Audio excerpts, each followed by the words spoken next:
One of the main aspects of gaming that separates it from most mediums is how interactive it is.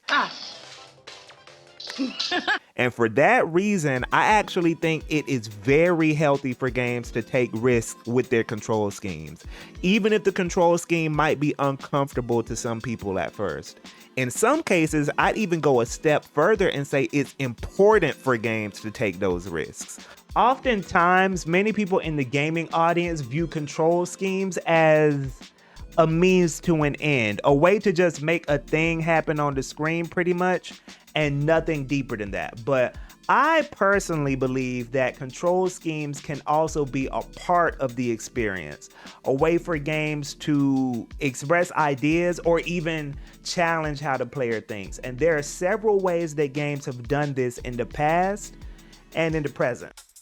In the earlier years of console gaming, control schemes weren't standardized. More specifically, when 3D models were becoming more common, many games were still doing trial and error experiments with camera controls and analog stick movement. Even the PC space didn't fully standardize free look aiming with your mouse until later on in the 1990s, despite the technology existing for it years prior.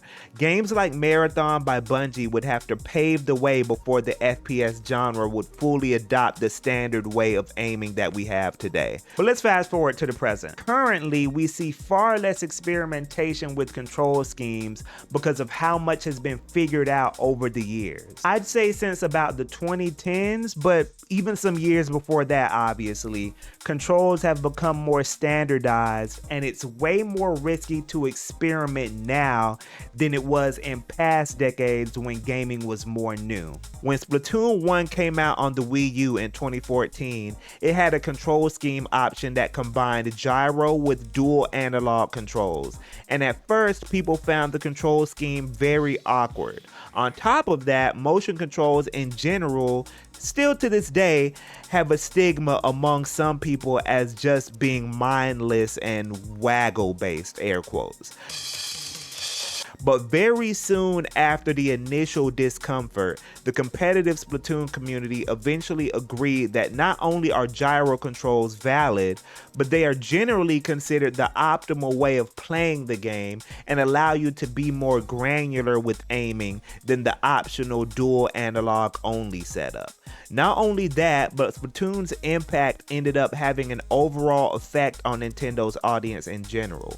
Many Switch users now have an expectation for shooters on the platform to have gyro.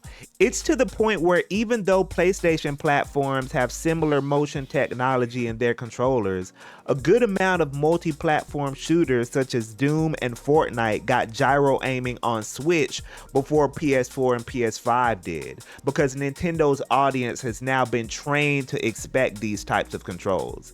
With all that said, it actually would have been very easy for Nintendo to only implement a dual analog setup for Splatoon's controls, but by taking this risk and challenging their audience to try something different, they were able to push the medium forward with the control method that is widely considered better than what the current standard was and kind of still is. In this instance, a weird control scheme was literally a better option than a normal one in terms of utility.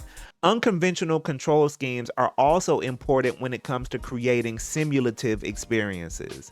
And when I use the word simulative, I mean when your control method is meant to mimic what you see happening on screen. And in these cases, the goal isn't for the control scheme to necessarily be optimal. The goal is for your control scheme to be more fun and more active. Let's take steering wheel accessories, for example, or arcade racers with steering wheels, brakes, and gear shifting controls. Objectively speaking, controlling these games with the regular controller is less involved than using a full car simulation setup. But the goal of the car simulation setup isn't to be more optimal. The goal is to make you feel like you're controlling a car in your physical space, because that in and of itself can be fun.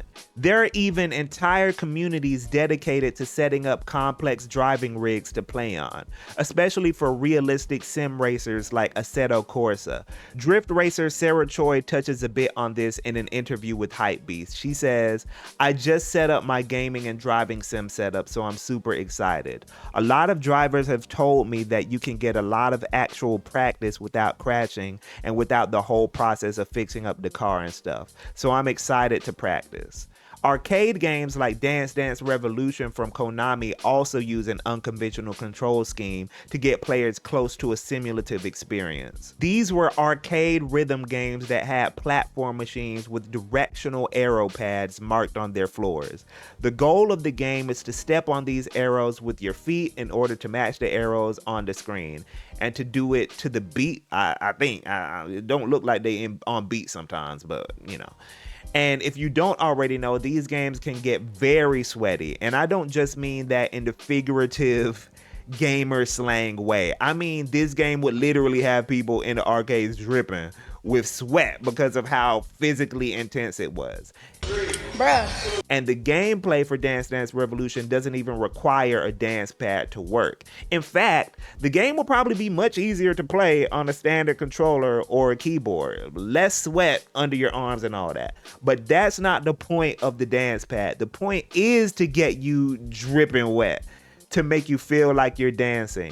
The controls are there to create a simulative experience, even if it's not optimal. No More Heroes on the Wii takes an interesting approach to its controls also.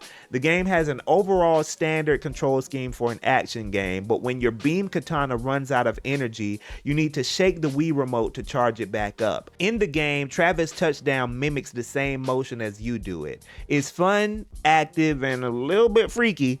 Once again, this design decision isn't about giving you the most optimal control method. It's about giving you a simulative experience where you feel like you're beating your Wii remote.